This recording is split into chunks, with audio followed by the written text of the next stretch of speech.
The wine glass hit the floor, shattering through the wedding music. The room went silent. Light from the chandeliers caught the reflection on the table and on the silver key in my hand. I said 8 words. And everyone, lawyers, guests, even my own daughter, froze in place. Crazy, right? But everything started with a lie and a document. My son-in-law thought an old man like me would never bother to read. My name is Dean Harlow, 65 years old, a retired engineer, a widower, a man living alone on 840 acres of Kansas soil. That land is worth more than $2 million, and it's the only thing left after losing Martha, the woman who believed in me when no one else did. I thought I'd already seen every form of greed a man could show, until my daughter brought home her future husband, a man with a smile, a suit, and a perfect plan to take it all. But he forgot one thing: bridges may grow old, but steel never rusts. Before I tell you what happened after those 8 words, tell me where you're watching from. And if you believe silence can be the most dangerous weapon, don't forget to like and subscribe. 8 months before the wedding, rain fell thin and cold over Kansas. It slid down the rusted steel, drawing crooked lines of light, like old memories. I stood at the end of the bridge, the one I had designed 30 years earlier, spanning the narrow irrigation canal that feeds our cornfields. Every bridge has its own sound. This one hummed low, deep, like the heartbeat of an old man. I knew it needed reinforcement soon. But like people, some things only weaken on the surface. Inside, the steel still holds. The bridge may be old, I murmured, but if the structure's right, it will stand forever. People often asked if I missed my old work. I told them engineers believe in structure because structure never betrays you. People do. My name is Dean Harlow, 65, former bridge engineer for the Kansas Department of Transportation. 30 years standing in wind and dust, designing the kind of structures people cross every day but never remember. Martha, my wife, used to say I was born to build things that could outlast storms and time. She never said that when the person beside you is gone, no blueprint on earth can help you hold up what's left. She passed 6 years ago. Since then, I've lived alone on these 840 acres, black soil, damp air, quiet as a man after too many harvests. It's worth over $3.5 million now. But to me, it's only the way I keep one last promise to her. I'll never let anyone take this from us. The farm sits in Ellis County, where summers burn and winters cut like glass. The wooden house still bears the marks of my repairs. Every morning, sunlight breaks through the same old window, falling on the photo of Martha and me beside the bridge we finished back in '92. No landline. Internet as weak as an old man's breath. Just the AM radio and a few bridge plans locked in the safe to remind me of who I used to be. My daughter Emily lives in Kansas City, 3 hours away. She's an HR manager for a construction firm, smart, quick, and stubborn like her mother. Every time she called, she'd say, "Dad, when are you coming to the city?" There's theater friends, real life, and I'd laugh. If I go, who's going to take care of the bridge? The bridge and the farm, those were the last 2 structures keeping me upright. Then Emily told me she was getting married. His name was Aaron Carter, young, charming, a real estate lawyer with a shining future. I met him twice, once on a Sunday dinner when Emily brought him home and again at Christmas. My first impression, his shoes were too clean. Not a speck of dirt on them after walking across a muddy yard. And his eyes, those were the eyes of a man who measured everything in return on investment. He called me Mr. Harlow with a tone too polished, too precise, like it was trained for a courtroom, not a family table. After dinner, he said, "This is a beautiful property, Mr. Harlow. 840 acres, right? With soil like this, the yield must be incredible. Managed properly, its value could easily double." I sipped my tea, said nothing. He continued, "Have you ever thought about setting up a trust? At your age, a large estate should be protected. Someone like me could help you avoid inheritance taxes and keep it legally safe." "Thanks," I said. "I'm used to handling my own work." He smiled softly, but his eyes kept scanning the room, the framed photo, the filing cabinet, the John Deere key box on the wall. When they left, Emily kissed my cheek. "Dad, I'm so happy you finally met Aaron." I smiled back, but in my head the steel of my old bridge gave a faint, uneasy tremor. The next afternoon, while I was checking the water pump, the mail truck stopped by the gate. The driver handed me a thick envelope stamped with the logo of First National Bank of Wichita. I wiped my hands and opened it. Inside was a confirmation letter acknowledging a temporary asset authorization request, naming Aaron Carter as the authorized party. I read it 3 times. The account number was right. The property ID was right. The electronic signature carried my name. But I hadn't signed anything. Somewhere in the back of my mind, I heard a sound I'd heard hundreds of times on job sites, the faint metallic vibration that warns an engineer a beam is starting to take too much weight. I went back inside, opened my safe, and checked every record, titles, tax forms, bills of sale. Nothing had changed. No new transactions. But something felt wrong, small, precise, the kind of wrong only 30 years of reading blueprints can teach a man to notice. I poured another cup of coffee and sat at the old wooden table. Outside, the fields were turning gold in the evening light. Wind swept through the corn, rattling the barn doors in an uneven rhythm. And I knew then someone was testing my structure. Not the bridge of steel and bolts, but the one built out of trust and blood. I leaned back in the chair and closed my eyes.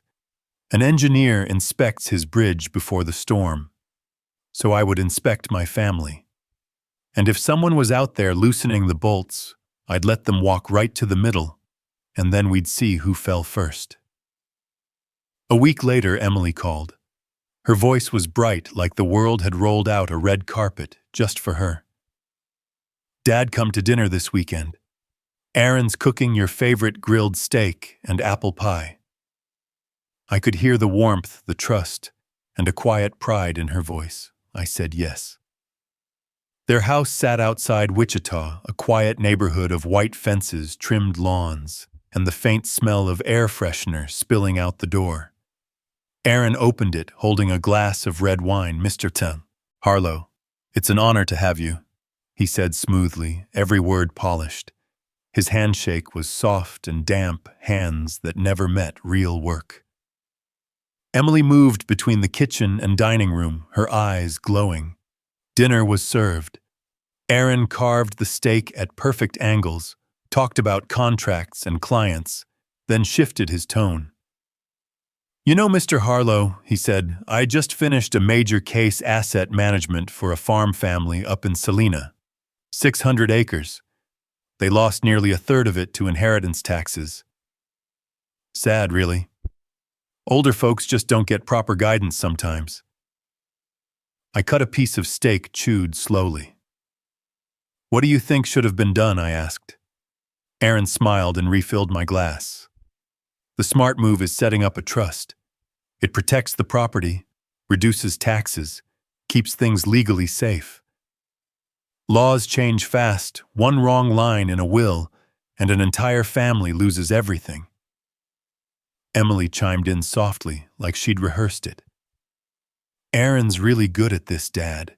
He's helped so many families secure their assets. You should listen to someone who knows the field."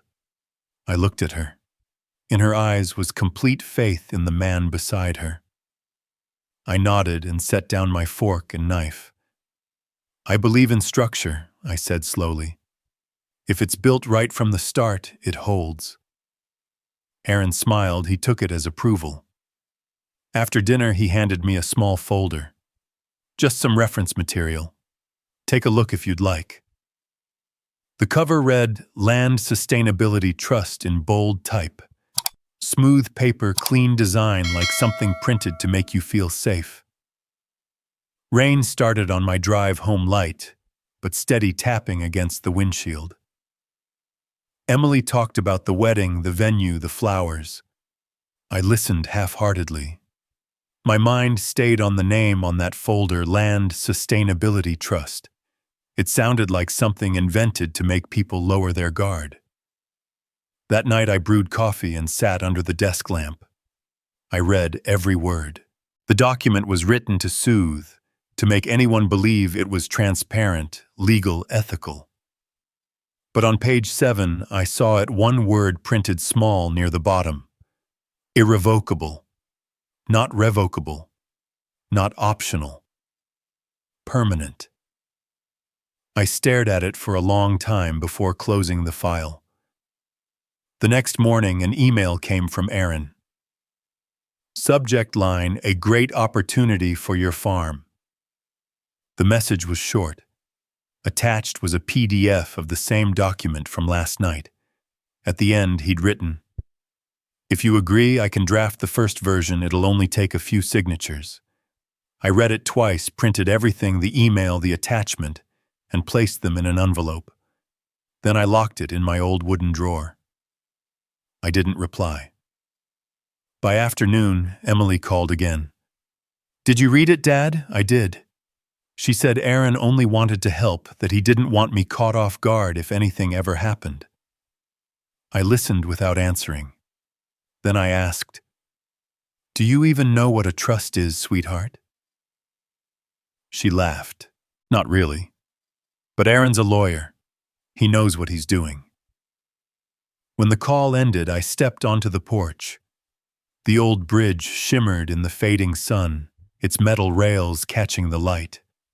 Wind rushed through, making the beams creak softly, the same sound I'd heard before every inspection, just before a storm rolled in. Aaron talked about protecting assets. Men like him only protect themselves. I'd met his kind before, back when I worked on big infrastructure contracts. They always spoke about efficiency, profit, safety, right before cutting corners, pocketing money, and walking away before the structure cracked. I went back inside, took out the envelope, and unfolded the page that said, "Irrevocable." I folded it neatly and locked it in the safe next to Martha's picture. She used to say, "Dean, when someone tells you they only want to help, look into their eyes before you look at the contract." I looked at her photograph for a long time. Sunlight from the window glowed across her face behind the glass. And I whispered, "Martha, I think I'm about to keep that promise I made to guard this land from unworthy hands." Wind picked up. The window pane rattled. I sat at the desk, opened my notebook, and began to write. The date, the time, the subject line. Every detail I could recall. When an engineer spots a crack, the first thing isn't to patch it, it's to measure it.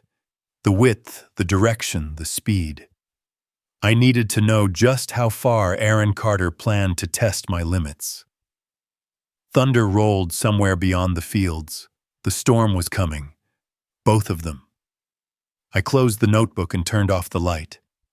In the darkness, the bridge outside hummed softly in the wind, steady, patient, like the heartbeat of a man who had just begun to calculate. The next morning, I woke up with a strange heaviness in my chest, the kind that doesn't come from bad dreams, but from something deeper.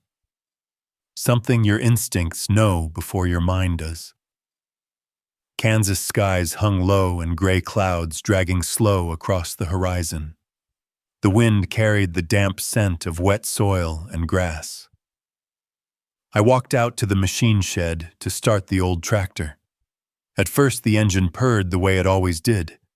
Then came a violent clank, metal slamming metal, and a burst of smoke hissed up from under the hood. I killed the engine, lifted the cover, and stared. One of the bolts on the drive shaft was almost completely unscrewed, hanging on by a single thread. Another few minutes of vibration, and the shaft would have blown loose, maybe right into me. I crouched, studying the metal. The marks weren't from rust or wear. They were fresh, clean edges, wrench bites still visible. Someone had loosened it by hand. I stood up, heartbeat thick in my ears. Outside the fence, I heard tires crunch over gravel. A pickup slowed near the gate. It was Ellie, my neighbor, half a mile down the road. 50-something, widowed, tough and kind in equal measure. I told her what I'd found. She walked over, bent down beside me, and frowned. Dean, that bolt was loosened recently. Maybe within a couple of days. Who else could get in here besides you or a mechanic? I haven't called any mechanic, I said.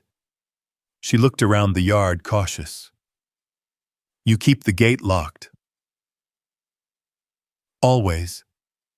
Changed the lock last year. She paused, her voice lowering. I've seen a black car circling this road a few nights lately. No clear plates. Just slow, like it's watching something.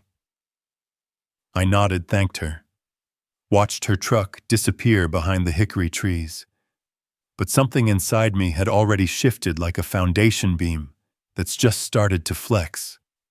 Around noon, another envelope came. This one from my medical insurance provider.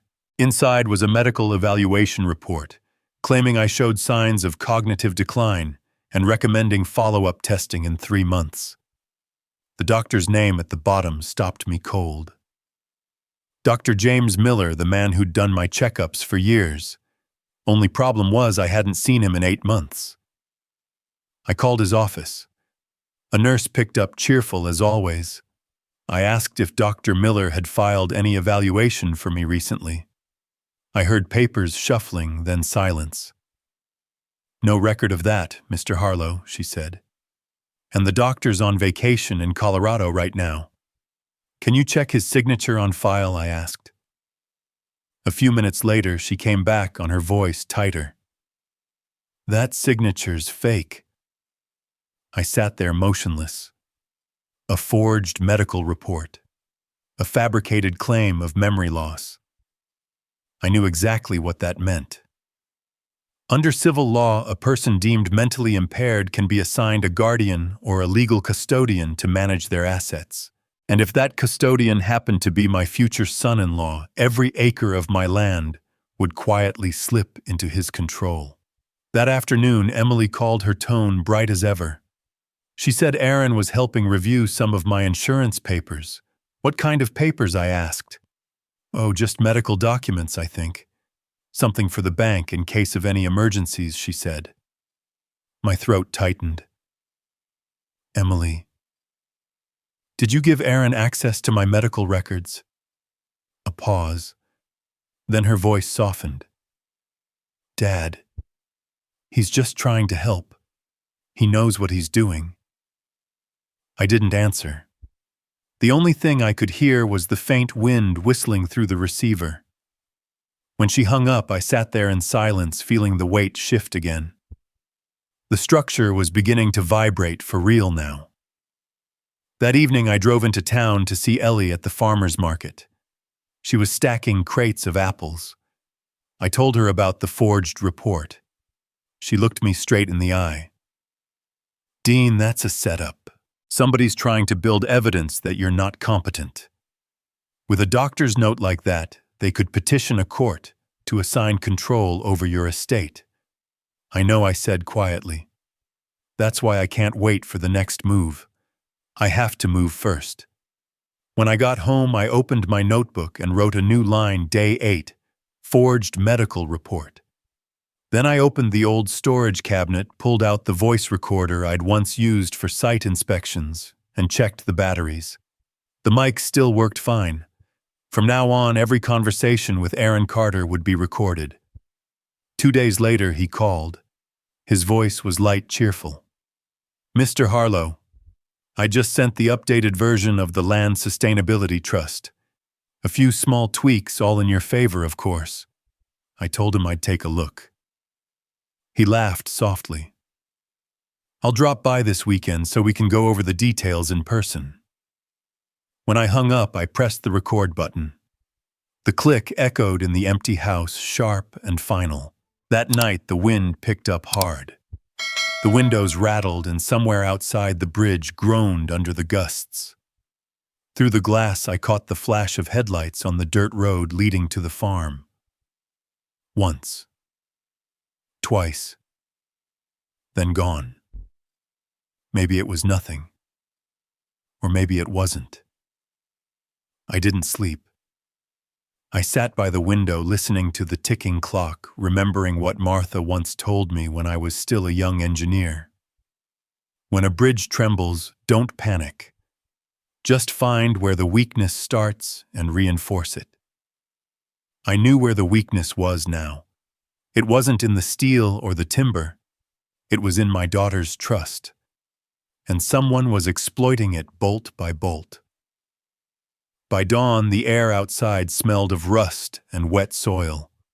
I stepped out onto the porch, drew a deep breath, and let the cold bite my lungs. Then I slipped the recorder into my coat pocket. This time I wouldn't ask questions. I'd let Aaron talk long enough for him to hang himself with his own words. One April morning, while I was brewing coffee in the kitchen, the phone wouldn't stop ringing. First Ellie, then Jim from the supply store, then Mary from the library. All of them asked the same thing if I'd seen what people were saying about me online. I told them I didn't use social media, hadn't for years. Jim said, "You should take a look, Dean. Folks are talking about you all over Facebook." So I opened my old laptop, the one Emily had set up for me long ago. On the Ellis County community page, a post from an account called Prairie Truth showed a picture of me head down half asleep in a chair at last month's farmers' meeting. The caption read, "Old man Harlow sleeps through every meeting." Under it were hundreds of comments. Some laughed, some pitied, most just sneered. Too old to manage a farm. Probably doesn't know what day it is. I stared at the screen, not angry, not embarrassed. Just cold. That photo could only have been taken by someone in that meeting, someone close enough to get that angle.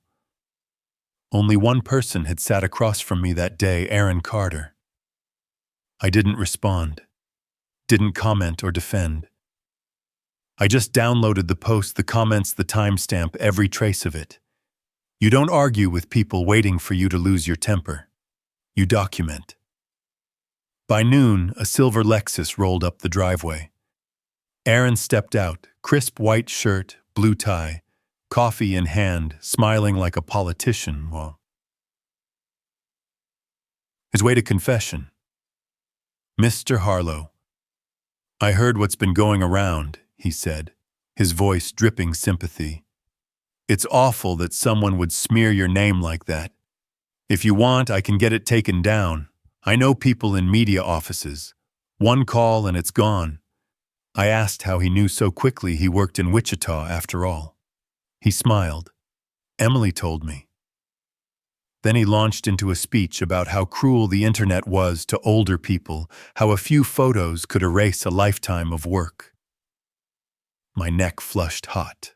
He was playing both sides, instigator and savior. I thanked him quietly and said I could handle it myself. He shrugged, offered a brief handshake, and left. His car disappeared down the road, leaving behind the smell of expensive cologne and fine dust hanging in the air. Inside, I replayed the recording. His voice was clear, slick, every sentence carefully phrased about deleting posts, knowing people, and making things go away. I saved the file to a separate drawer next to the bank letter and that cursed document labeled irrevocable. 3 days later, the whispers began. When I walked into the feed store, I felt them before I heard them. Guess the old man's about to hand the farm over to his son-in-law. Poor guy's losing it. Some smirked, some pitied. In a town like Ellis, rumors travel faster than prairie wind. That night I sat on the porch. The air smelled of young corn and creek frogs. Ellie came by with a basket of cornbread. She set it down and said gently, "Don't let it get to you, Dean. Everyone who knows you knows you're sharp as ever." I smiled. I've seen bridges take harder wind than this and still stand."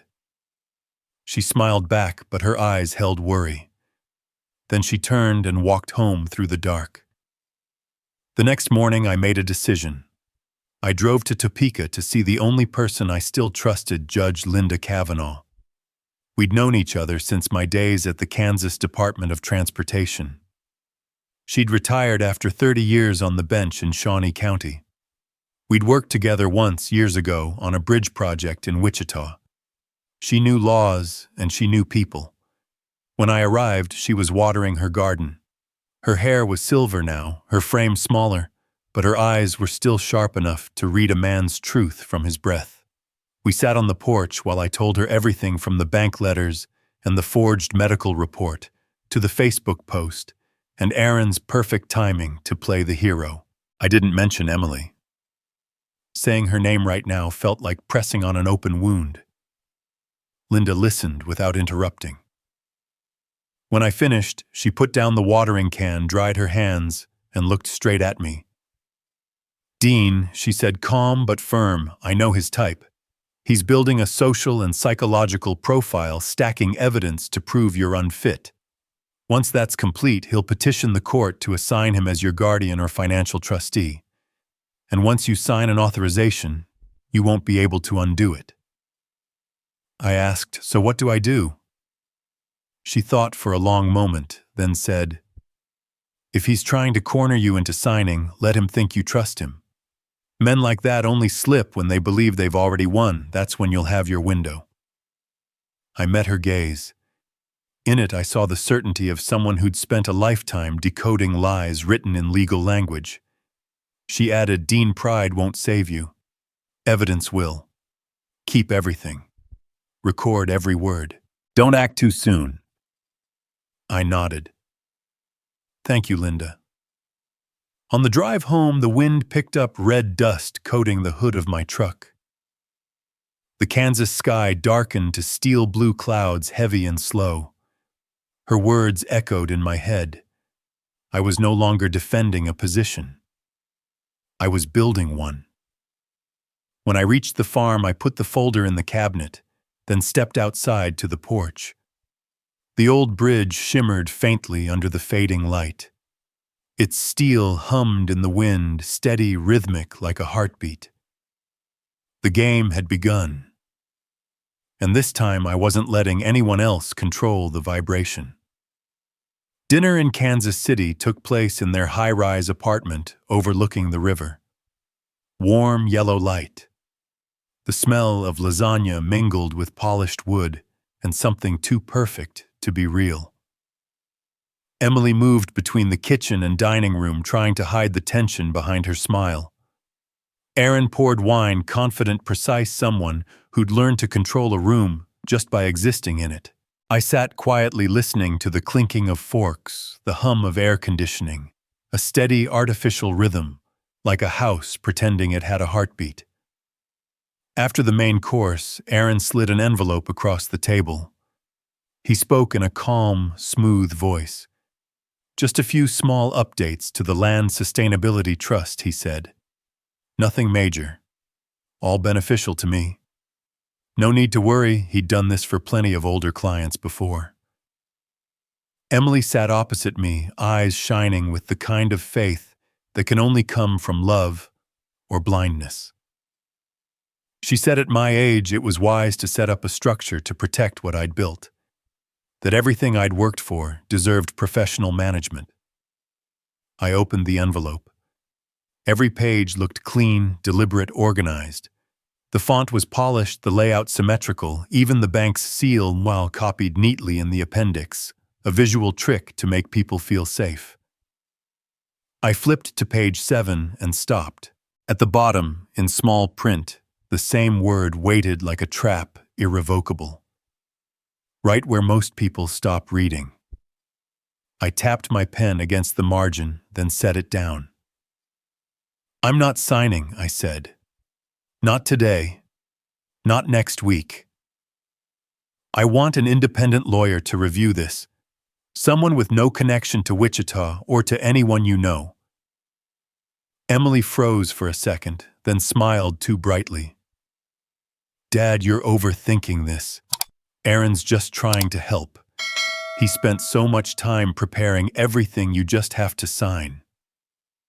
I looked at her and felt that quiet ache engineers feel when they spot a hairline crack in the beam, a fracture no one else sees, but one that could bring the whole thing down. I said, I repeated softly, "I'm not signing." The air tightened. Aaron took a slow breath, lifted his glass, and forced a smile. "Mr. Harlow, I'm just trying to make sure you don't get taken advantage of," he said, drawing out the word taken, as if he'd rehearsed it. He added that I shouldn't believe the nonsense online that he'd called a few people and had those false stories cleaned up. "People hate success," he said, "and successful men are always targets." I replied quietly, "Being fooled isn't as bad as trusting the wrong person in your own family." The room went still. Even the air conditioner seemed to pause. Emily's eyes filled with tears. She said I was insulting her fiancé, that I never gave anyone a chance, that I always had to be right.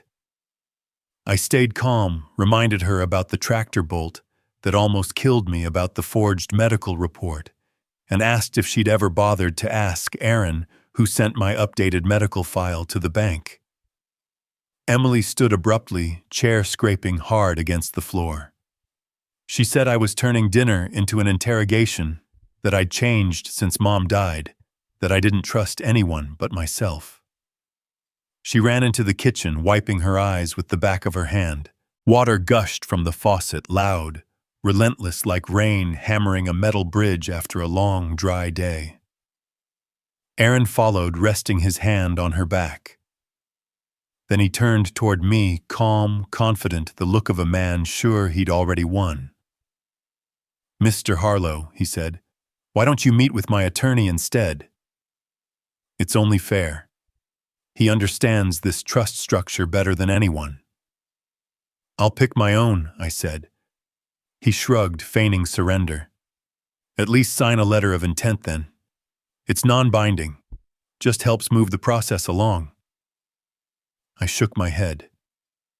Dinner ended in silence. Emily didn't touch the dessert she'd baked.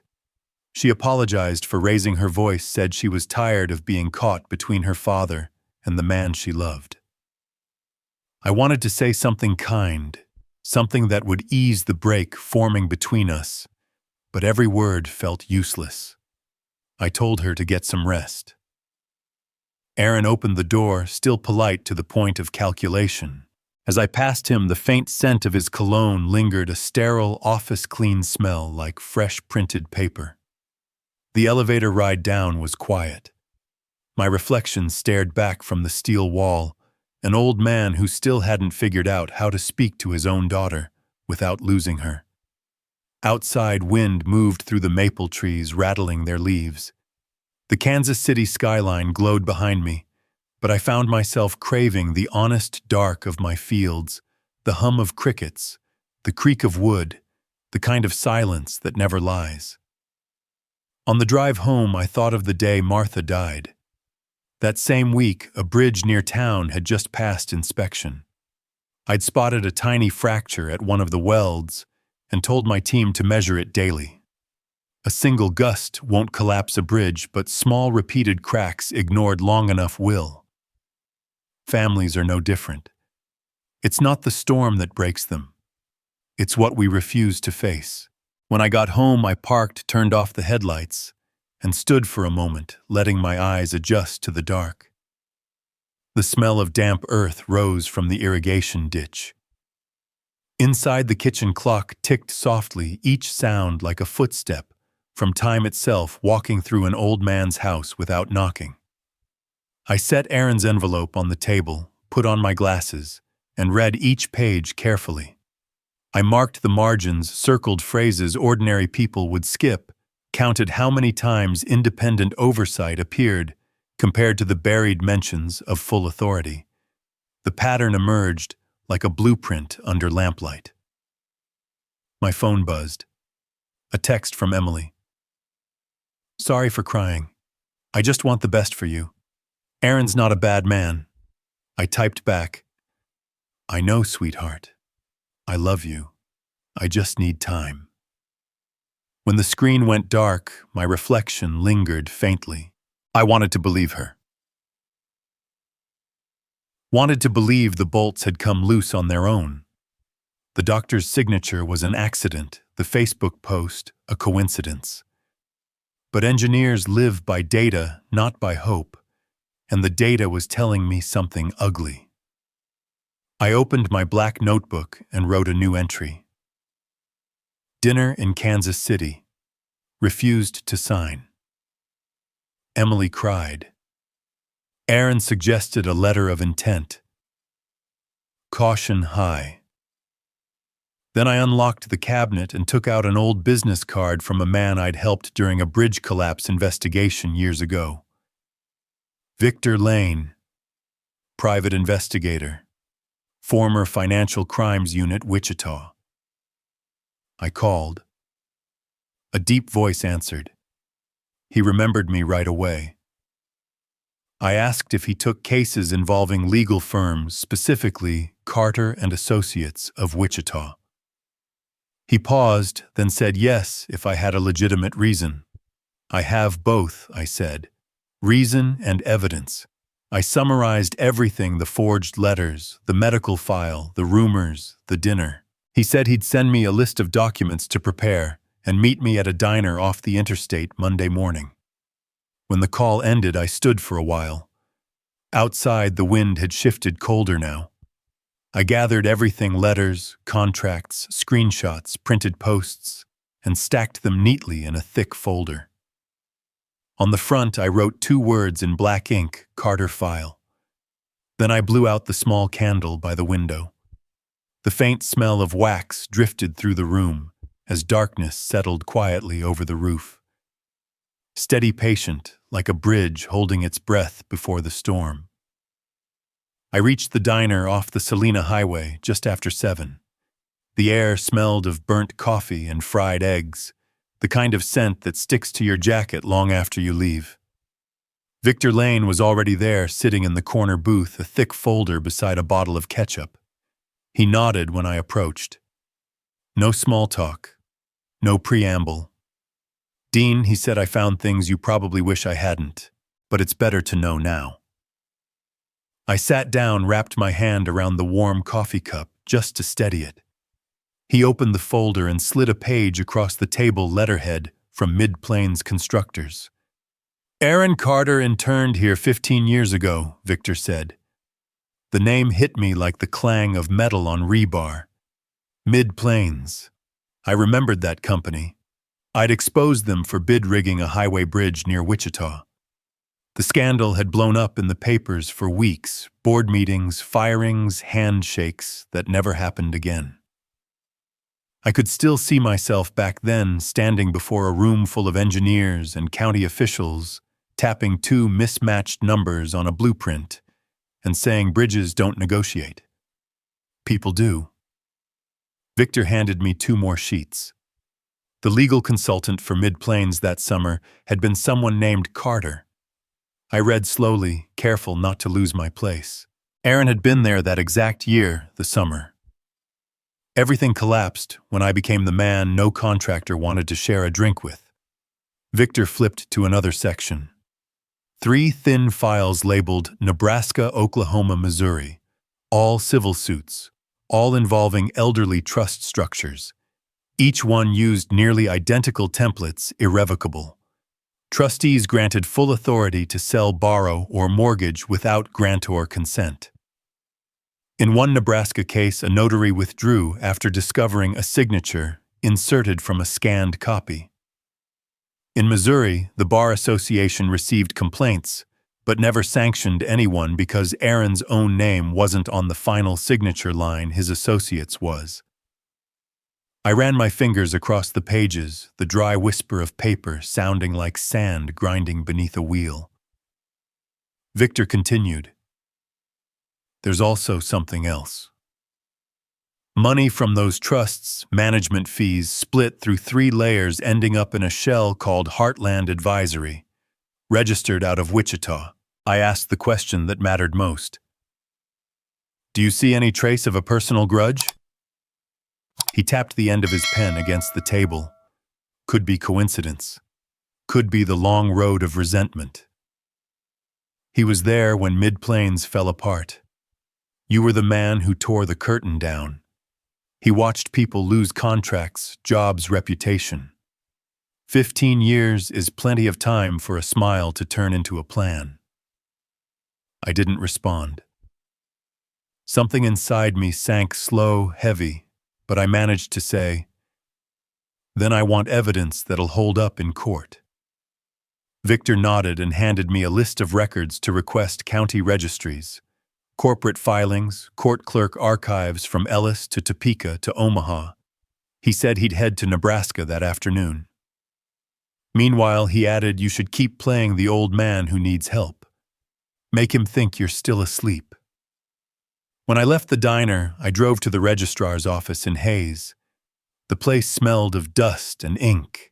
Old ledgers lined the walls and a scanner hummed softly in the background.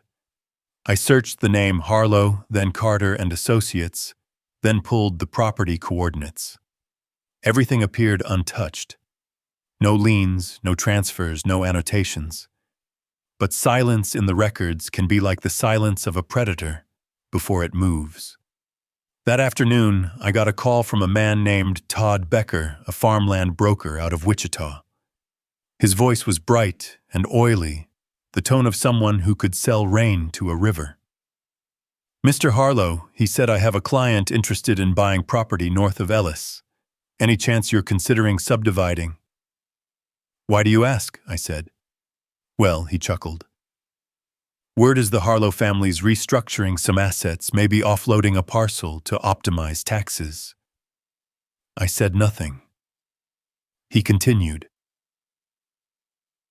"A lawyer I know mentioned a rare opportunity, 80 acres near the irrigation line, prime for corn and wheat rotation. We'd be ready to submit a soft offer within 60 days. "Which lawyer?" I asked. He didn't hesitate. "Aaron Carter." My hand went cold around the phone. Todd went on, oblivious. "I've worked with Aaron before, fine man, very professional. If you're open to it, we could start around $520,000 for the 80 acres pending soil and water assessment. Flexible payment schedule, off-market deal."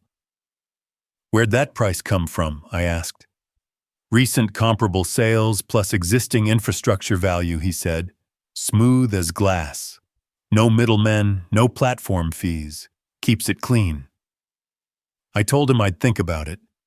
He asked if I'd like to schedule a 3-way meeting next week. I said I'd call back. When the line went silent, I stayed where I was, listening to the low hum of the refrigerator and the wind slipping through the doorframe. The north 80 acres, my best soil closest to water. Only someone who thought I'd stopped reading my own maps would try to sell that first. Aaron wasn't just testing me. He was writing a story, one he could make true later. Restructuring assets, optimizing taxes, preliminary offer. Each phrase was a plank in a bridge meant to look solid enough to walk on. The phone buzzed again. A text from Emily. She wanted to know when I could drive to Wichita to see the wedding venue. She mentioned almost casually that Aaron was about to be offered equity in his firm and that he needed clean personal financial documentation by fall.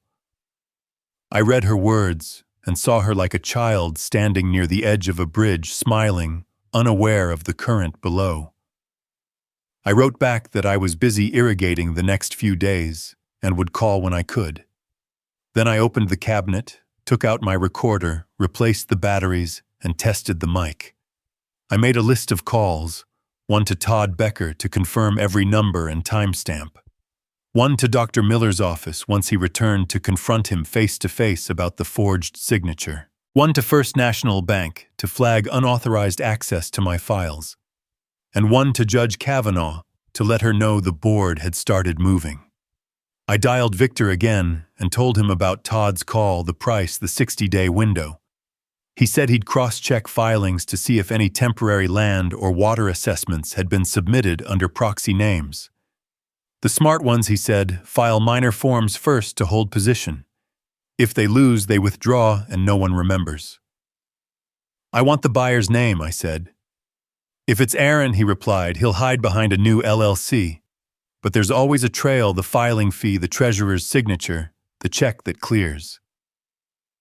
When I hung up, I called Todd back. I told him I'd like to hear the full proposal before deciding. He sounded thrilled, said he'd send a summary tomorrow, payment schedule, terms, everything. He asked if I'd like to meet his attorney in Wichita. Fine, I said, as long as mine's present. He hesitated a beat, then forced a laugh. Sure.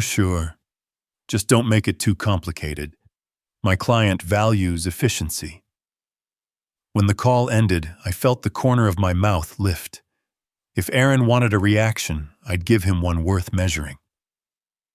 I turned off the kitchen light, carried the folder into my office and set the recorder beside the phone. Outside, the Kansas night fell silent for a moment.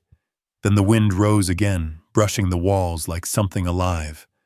It felt as if even the sky was holding its breath, waiting for the sound of a bolt being tightened just right.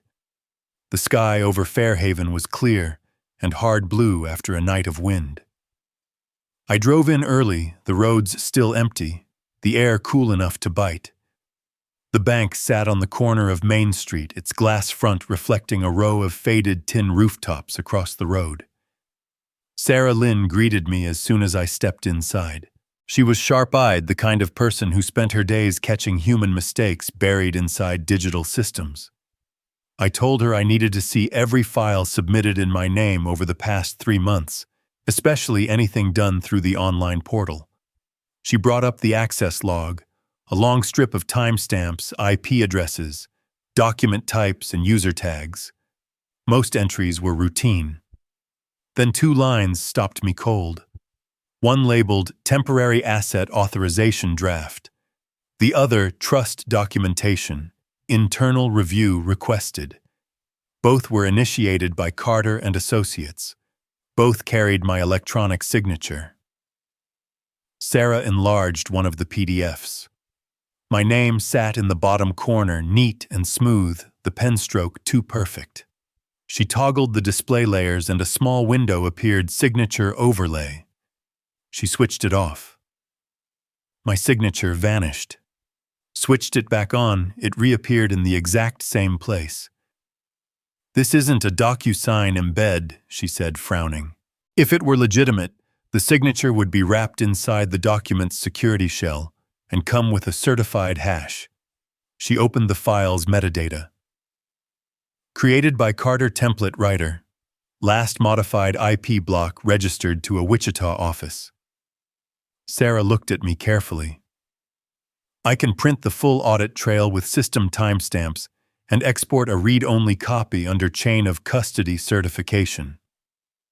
But I'll need your written request. I signed. The sound of pen on paper was sharp like a thin knife against old skin. Then she showed me something else. In the contact permissions, a recent update appeared, added by Emily Harlow. It granted family legal representative access to discuss asset protection structures. No withdrawal rights, but enough to pull data and financial summaries.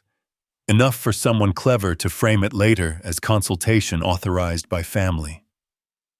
Sarah sighed. I can't block it entirely. It's your daughter, but I can flag all correspondence so that nothing proceeds without verbal confirmation from your registered landline. Do that, I said quietly.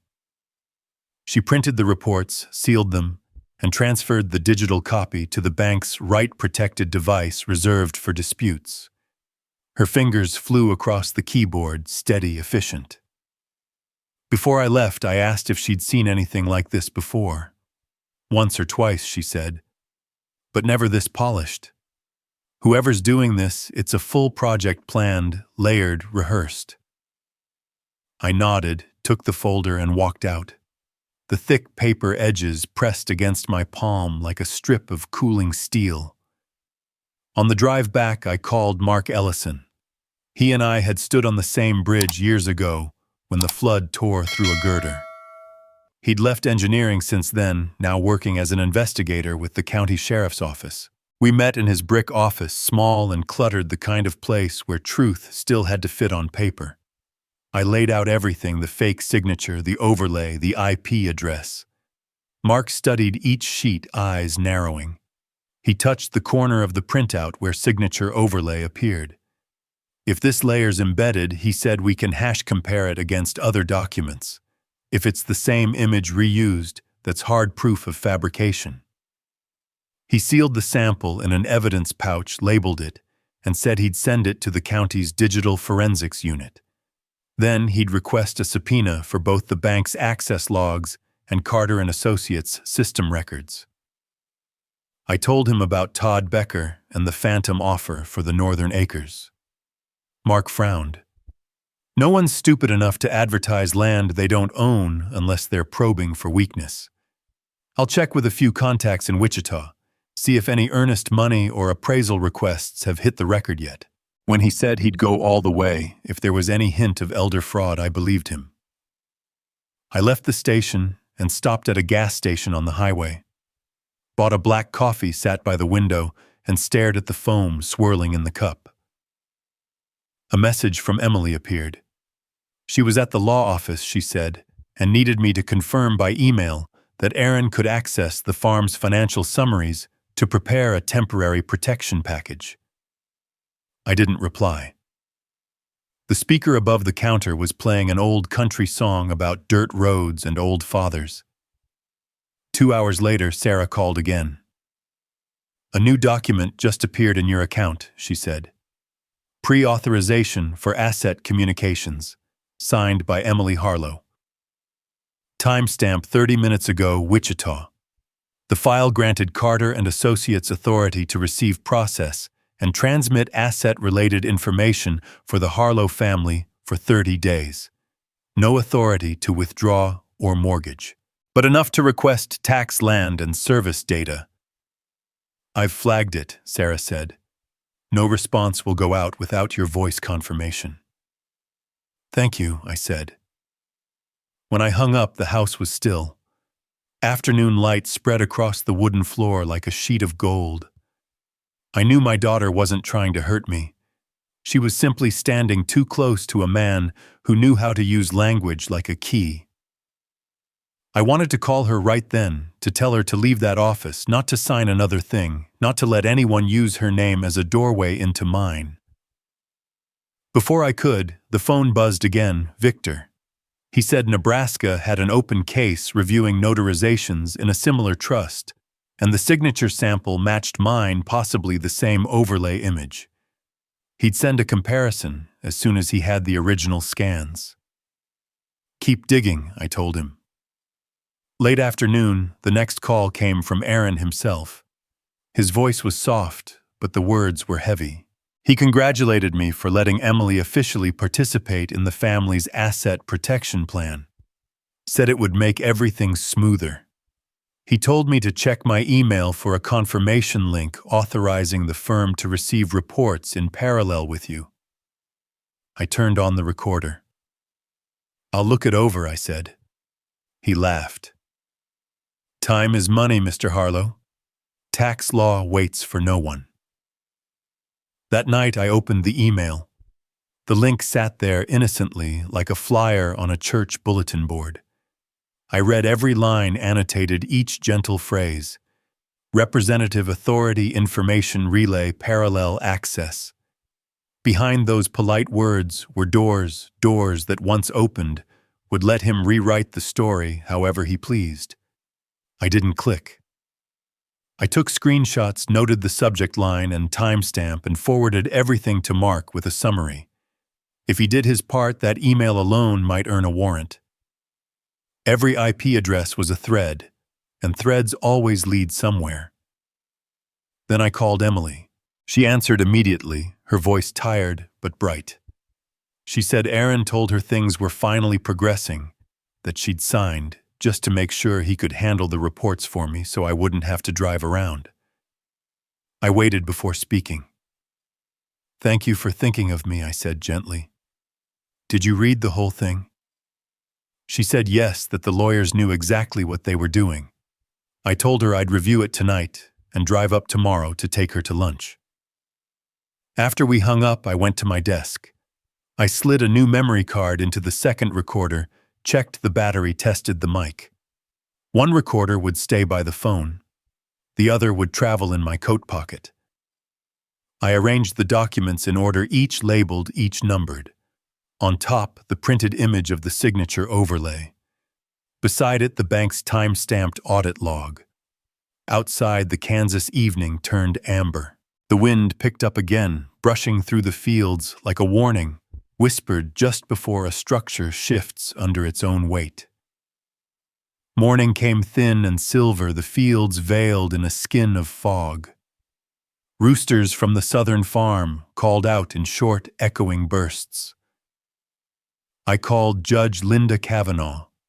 She answered on the first ring, her voice calm, clear, the sound of someone who wakes before her doubts do. I laid out the plan for tomorrow, how I'd let him think I trusted him, the sequence of moments where her presence would matter most. She was quiet for a few seconds, then said, "Keep your rhythm steady, Dean. Pride always shows its face the moment it thinks it's already won."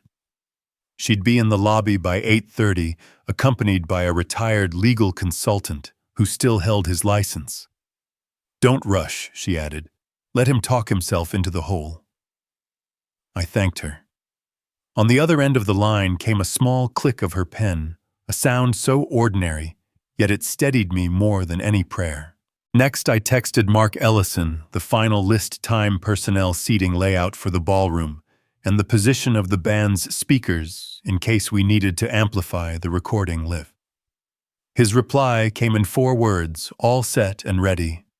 I exhaled, feeling my chest loosen slightly. The wind drifted through the open window, carrying the smell of wet grass, the same scent that clung to the shirts of men who worked the land long before me. Then I heard the familiar rumble of a pickup at the gate. Ellie stepped out, holding a basket of muffins and a thermos. She sat down on the porch, eyes heavy with the weight of something she'd been holding too long. I poured her coffee. She started to talk, halting at first, then steady like a dam, slowly giving way. Last year, she said Carter's company had sent her a maintenance packet, equipment inspection insurance forms, a service contract. Nothing unusual, but tucked at the end was a small authorization appendix, written to simplify registration paperwork. She signed, thinking it was just permission for a technician to access her storage shed. 3 months later, she tried to mortgage her harvester for an upgrade. That's when she learned ownership had been transferred to a leasing firm. She was listed only as a user. Her voice shook. She'd hired a lawyer, eventually got the machine back, but lost an entire harvest paying the fees. I asked for the company name that handled the paperwork. She pulled a wrinkled document from her purse. Heartland Advisory. The name sat on the page like a shadow. I took a photo and nodded slowly. A structure built just clever enough to hide behind harmless pages to make rural people think they were just signing a form to make things easier. By noon, Mark texted again. He'd traced the IP that accessed the forged signature layer. It came from a downtown Wichita building where Carter and Associates leased the 7th floor. He'd also spoken with a former secretary who'd worked there for 6 months. She said the firm kept template sets for faster processing and sometimes stored client signature samples under mnemonic file names. I asked if she'd swear to it in court. "Not yet," Mark said. "She's scared, but give her time. People like that eventually stand up once they feel safe." That afternoon, I walked the northern fence line. The posts were firm, the wire taut, the cedar stakes unrotted.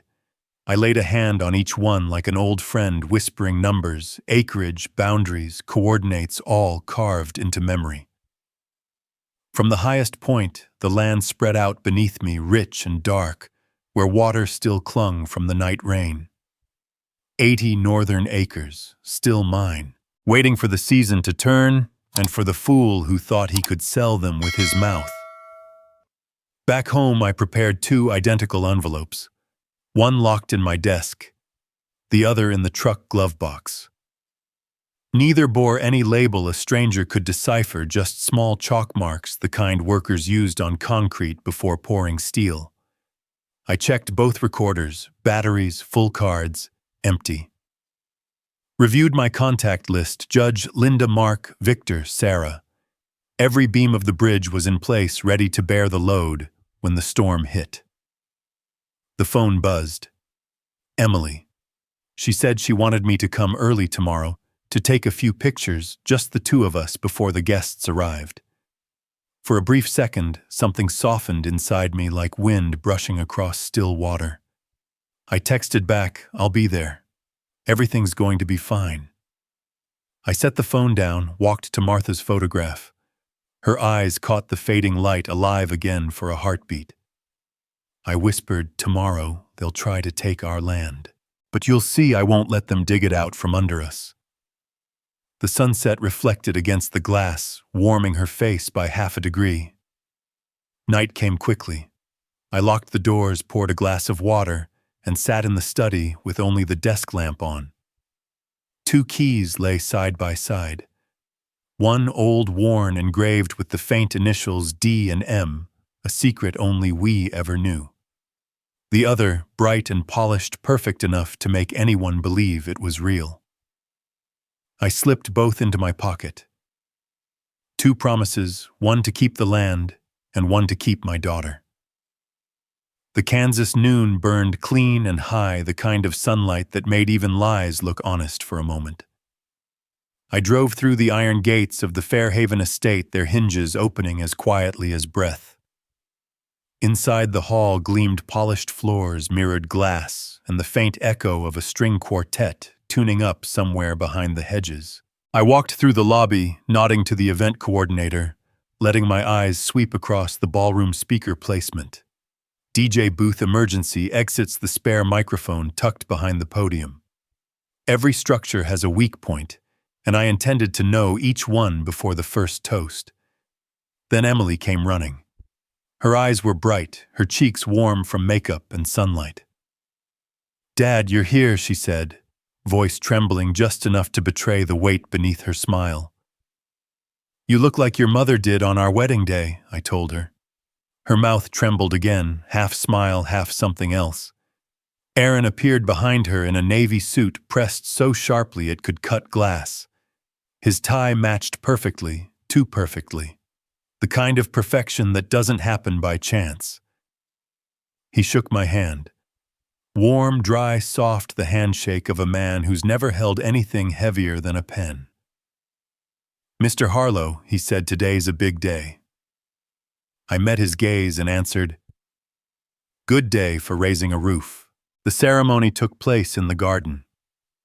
The priest read short vows. Emily's hand rested in Aaron's. The wind shifted, carrying the scent of flowers, like small waves rolling through the air. When the applause ended, everyone moved inside for the reception. The ballroom was all polish and symmetry, round tables under white linen glasses, aligned like soldiers waiting for orders. I took a seat near the back left side where I could see both the stage and the kitchen door. Judge Linda was already there, 3 tables away, a pale cream shawl across her shoulders, face calm and unreadable, the kind of calm only someone who's witnessed more verdicts than birthdays could wear. Across the room, Mark Ellison stood near the band, one hand resting on the subwoofer, as if greeting an old comrade before battle. The band eased into soft jazz. Servers moved between tables, wine glinting in crystal. Laughter rose, swelled, and drifted away like warmth from a wood stove. I sat still, feeling the 2 keys in my jacket pocket, small, solid, cold reminders of promises made long before this day. Then the DJ faded the music. Aaron stepped onto the stage, microphone in hand. half-smile poised perfectly between charm and calculation. He raised a hand in greeting. The chatter dimmed, rippling outward like wind settling over a lake.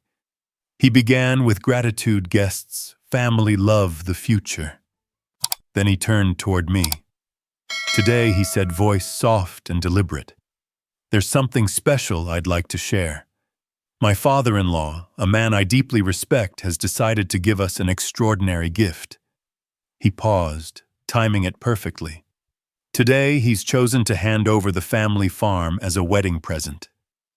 Applause erupted like thunder. Chairs scraped, voices rose, hands met in a blur of disbelief and admiration. A few young lawyers at the side table exchanged grins, the kind of smile men wear when they recognize profit dressed as generosity. I glanced at Emily. She looked at me wide-eyed, her smile uncertain. She didn't know, she couldn't. I started counting the rhythm of the applause, steady, mechanical, like measuring vibration before a structure gives way. Aaron extended a hand, inviting me to the stage. I rose slowly, steadying myself on the table edge as if I needed the balance. At the podium, he leaned toward me, his face glowing with a confidence only the guilty mistake for destiny. I smiled back, nodded once. My left hand brushed the false key in my pocket. Its smooth edge bit into my fingertip, cold, deliberate.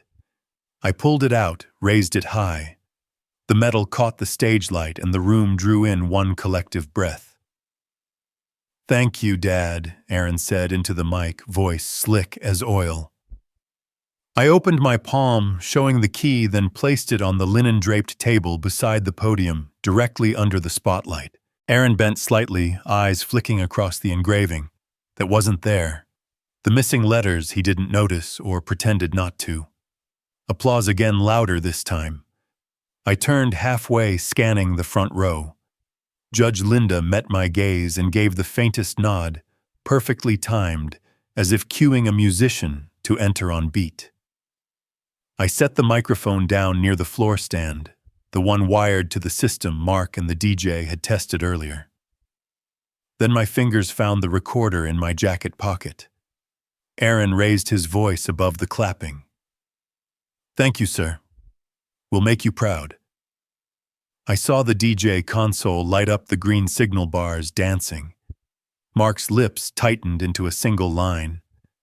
I leaned toward the mic, my voice slow, even each word striking like a hammer on steel. "There's something I'd like everyone to hear first." Aaron chuckled, making a show of stepping aside. "Of course, Mr. Harlow." I pressed the button. A soft click, the sound of a lock sliding home. The room contracted. The music stopped. Even the bartenders froze. Then came the voice. Aaron's voice. Not the polished public tone, but the real one, lower, sharp-edged, confident. "This farm is a 2 million payday. The old man won't even read the fine print." A ripple swept through the crowd, then silence, cold and sudden, like a window thrown open to winter air. A glass clinked against a table. Someone inhaled sharply. Aaron stood frozen for a heartbeat, then smiled too wide. He reached toward the recorder. I stepped back, lifting it out of reach. Mark moved from the back of the room, not fast, not slow. I pressed play again. Aaron's voice returned, calm as a man dictating an invoice. "Simple farmers never do. Just give them something with the word trust in a serif font and a notary stamp. They sign and we manage the rest." Gasps broke like dry twigs. The room filled with the soft, uneven rustle of realization, hands, dropping whispers, rising, people glancing at each other, as if the air itself had betrayed them. I looked up. The ceiling lights gleamed like ice. Emily stood between two rows of guests, bouquet trembling in her hands, face white as a page. Her lips moved, I couldn't hear the words. Maybe she was asking what I was doing or why. I wanted to tell her I'd tried to protect her peace, but peace built on deceit is just paint over rust. Aaron grabbed the DJ's mic. "This is being taken out of context," he shouted. "A lawyer's conversation, technical phrasing." "None of you understand. I hit play one last time." Aaron again, joined by another voice, a partner perhaps. "The notary will be in the room at the wedding. Pressure and spectacle do the heavy lifting. He won't say no in front of 200 witnesses." The last line fell into silence like a stone into still water ripples spreading across every face in the room. At table 3, a woman gasped and covered her mouth. Judge Linda rose not to advance, just enough for those nearby to see her standing. Mark had already reached the side of the stage, murmuring into his radio to the estate's security. On his wrist, I saw the same scratched watch from the day we waded through floodwater under a broken bridge. Everything had come full circle, except now the truth stood in the open, naked and irreversible. Aaron said something else. I didn't hear it. All I heard was my heartbeat sinking with the low hum of the speakers. I stepped aside. Mark brushed my shoulder, a single pat the signal. I lifted the keys from the tablecloth, holding them eye level with Aaron. The metal gleamed under the spotlight, mirror-bright cold. He tried a joke, something about drama and misunderstandings. It fell dead before it reached the floor. No one laughed. No music resumed. The event manager at the door gripped her walkie-talkie, glancing toward the control booth. In the back row, Todd Becker bent low, pretending to search for something under his chair. I turned toward the guests. My voice was steady level as a bridge on a windless morning. "I've heard enough," I said. "I've read enough. And I've logged every conversation, every date, every file. If anyone here has ever been offered paperwork with fine print you didn't read, keep it. Keep everything." No one spoke. They just stared the way people do when the outer layer of a structure is peeled back and the rust beneath is finally visible. In that silence, Emily took a single step toward me, then stopped. Her bouquet slipped from her hands, petals scattering across the floor in slow motion. I didn't reach out. This was her moment to decide which side of the bridge she wanted to stand on. A soft gust came through the garden doors, stirring the white curtains and bringing in the scent of grass. I heard shuffling chairs scraping the sharp intake of breath from 100 throats. The ballroom hung suspended between two beats, one of habit, where applause follows the script, and one of truth, where nothing ever fits again. The recorder in my hand was heavy warm. On the table, the polished decoy key still caught the light, gleaming perfect, forged from steel, strong enough to expose every lie it touched. Judge Linda Kavanaugh stepped halfway up the stage, the papers I'd handed her earlier in one hand. She asked for the microphone. The system popped softly, a brief whisper of static and curtain silk. Her voice came slow, clear, and without a tremor. She read clause by clause. The trustee held full authority to sell, borrow, or mortgage any asset within the trust. No consent from the grantor required. No appeal mechanism. The trust designated irrevocable. The temperature in the room seemed to drop a degree. Glasses touched tablecloths. The faint chime of crystal met fabric. Someone swallowed audibly. I stepped forward half a pace, recorder still in hand, eyes on the crowd. "I never signed any document establishing this structure," I said quietly. I didn't raise my voice. Each word landed where it was supposed to. Aaron shifted slightly, smile cracking like paint in cold air. He spoke fast, claiming it was only a draft, that our family had agreed on a financial plan, that tonight's announcement was meant only as a joyful surprise. His words slid across the polished floor like a blade with no grip. Then the ballroom doors opened. Mark Ellison entered with two others. One was a woman in a gray suit, hair tied neatly, badge clipped to her lapel. I knew that look before her name was spoken, the focus of someone who worked only with evidence. Mark's voice carried across the room. "This is Assistant District Attorney Teresa Bell," he said. "Her office has received the complaint and supporting documentation provided by Mr. Harlow. We need to confirm a few things on site." No applause. The event coordinator froze mid-step. The band set down their instruments. The air changed shape. Teresa took the spare microphone, scanning the room like measuring angles in a crime scene. She spoke evenly. "The county's digital forensics team has verified that the signature overlays found on documents uploaded to Fairhaven Bank match sample images stored on the Carter & Associates server. The hash values are identical. The overlay was generated with graphic software, not an encrypted e-signature protocol. We have grounds to believe the signatures were inserted, not signed." She tilted her head toward Judge Linda, who handed over the notarized sheet. Teresa held it high enough for everyone to see the seal. "The Kansas State Notary Office confirms this registration number belongs to a notary retired 3 years ago. That individual has also confirmed no connections to the Harlow family or its transactions." Mark took over, his tone steady as a man used to morning briefings behind iron doors. Fairhaven Bank flagged all unusual activity. This morning, the account linked to Carter & Associates received a $200,000 transfer from an intermediary named Heartland Advisory. Source funds originated from the Harlow Trust through a chain of authorizations filed this week. We have the printed logs, timestamps, and the branch manager's certification. He handed the sealed envelope to Teresa.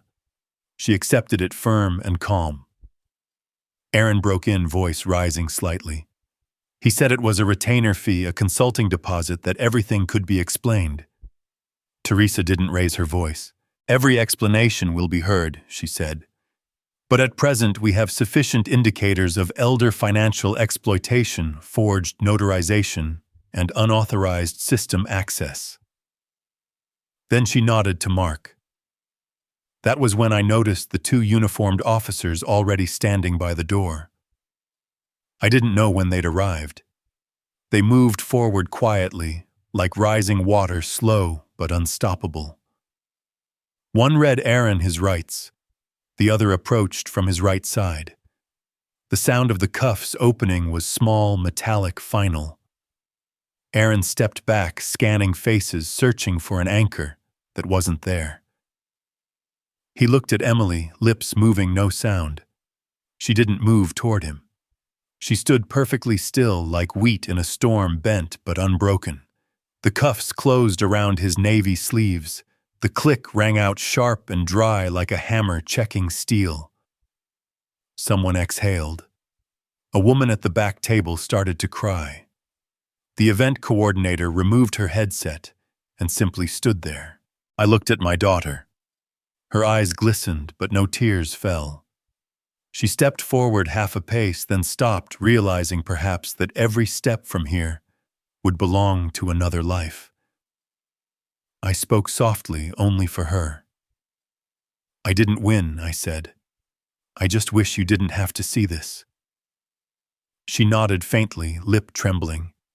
A petal slipped from her bouquet, landing near my shoe. Teresa approached me, requesting the recorder as evidence along with the original and backup data. I handed it over. My hand felt lighter, though not relieved.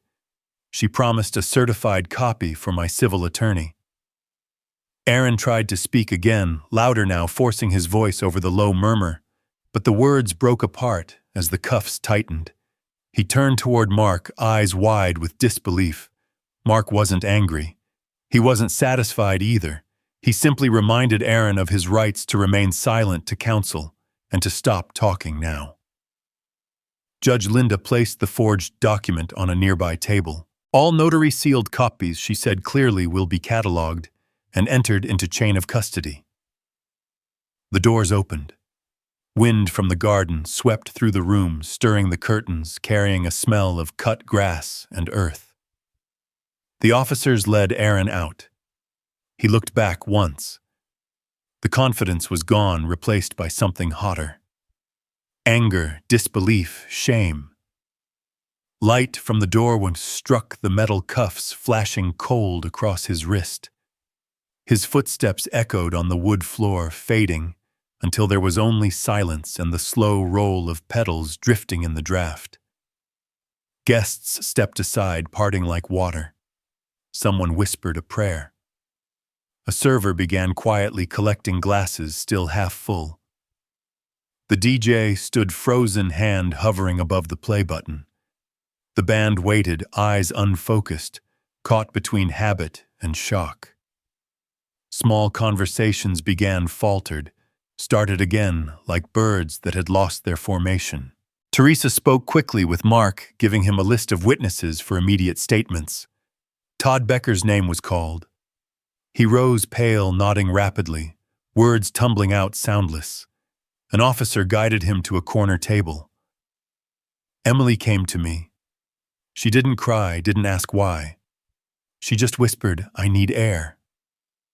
I nodded. She walked toward the garden, stopping by the row of hydrangeas, her hand resting on the wooden railing, the same way I rested mine on the bridge railing when I needed to steady my breath. I wanted to follow, but Mark caught my eye and shook his head gently. He mouthed the words, "Give her space." I stayed. My hand slipped into my pocket, finding the real key, the one etched with 2 small letters still warm against my chest. Judge Linda stepped closer. "The evidence is enough," she said softly. "Let the system finish the job." I nodded. Somewhere behind us a camera clicked. Teresa ordered it stopped.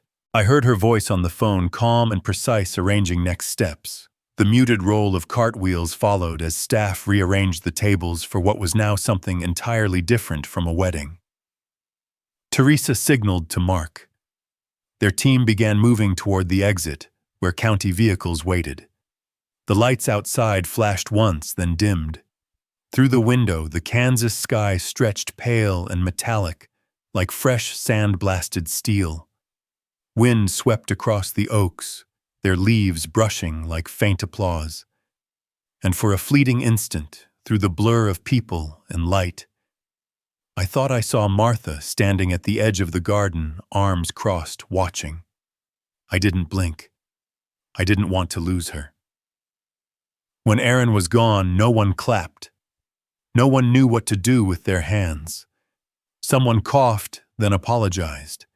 The event coordinator climbed onto the stage, voice trembling. "Ladies and gentlemen, the program will pause while we cooperate with the authorities." No one objected. They packed up quietly, like workers who knew the foundation had to be rechecked before pouring another layer of concrete.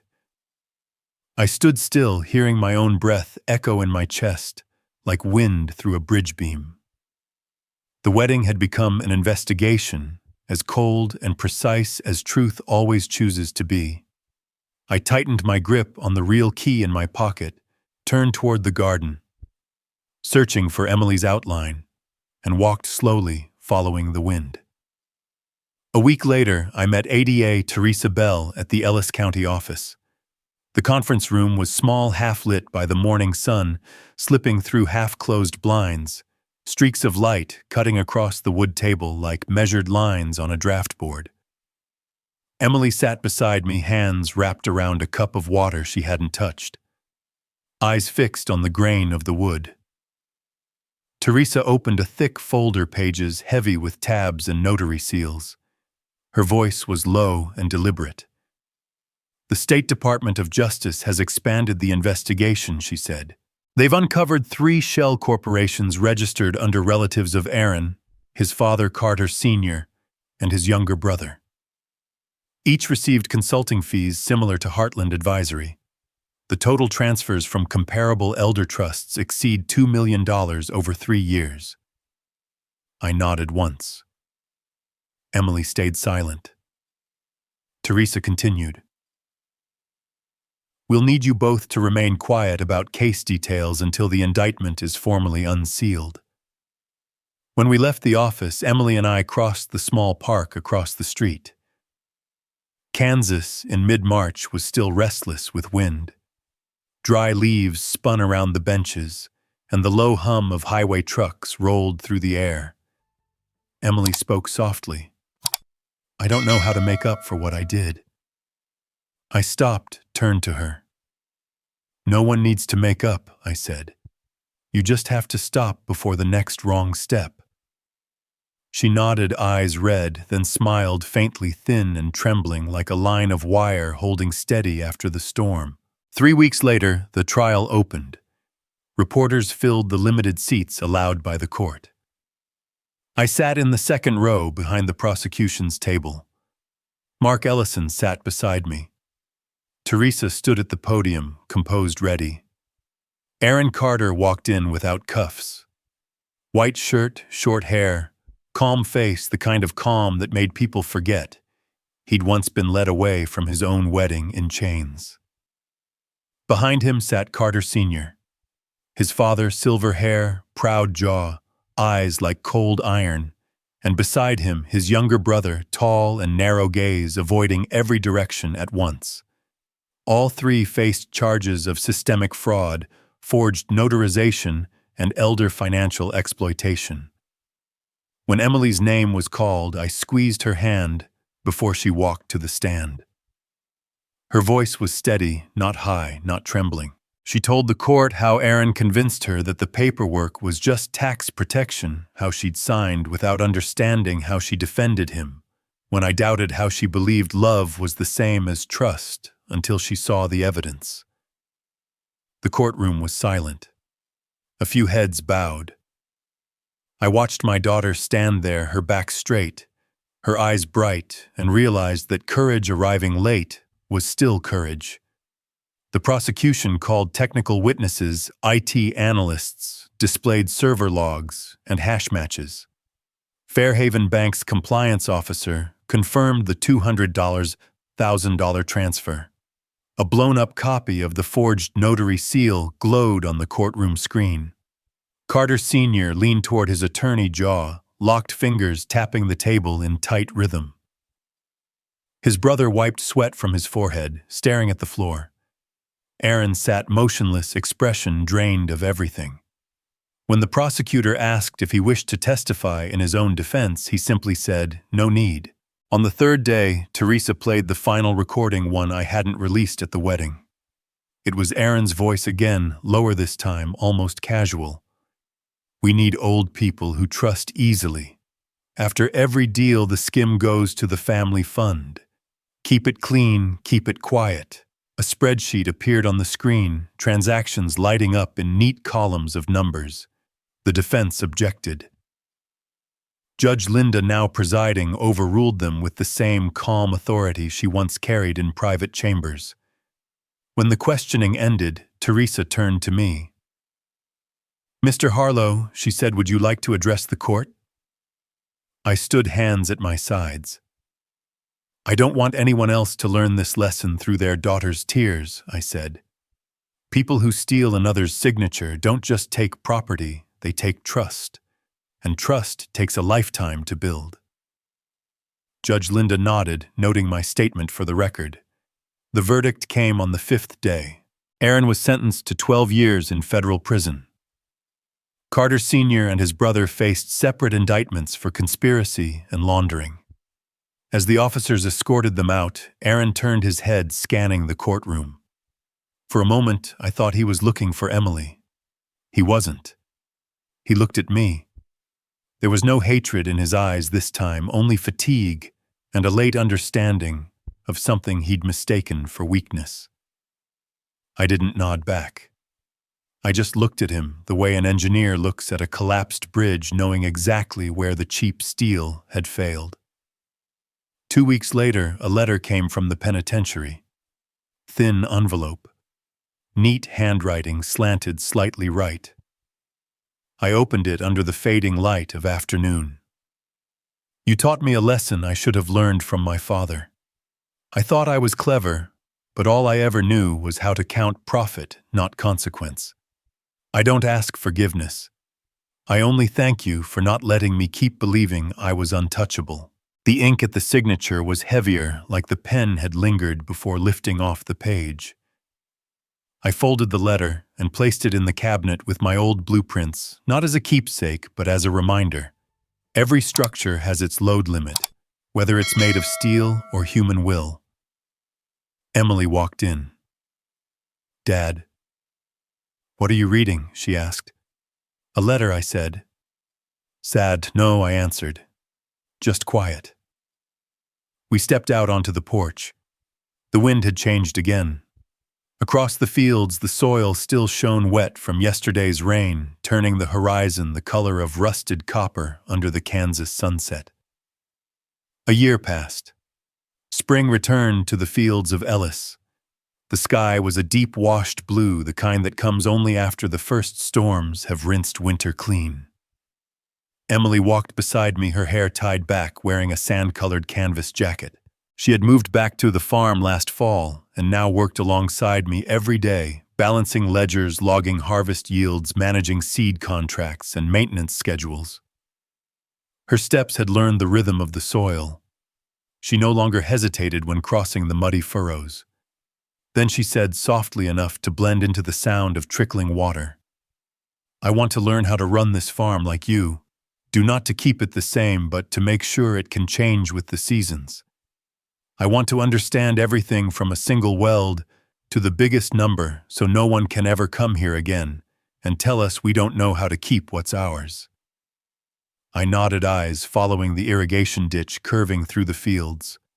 "A bridge only stands when both ends bear the weight," I said. "Families are the same. When one side lets go, the load finds the weakest point and breaks through."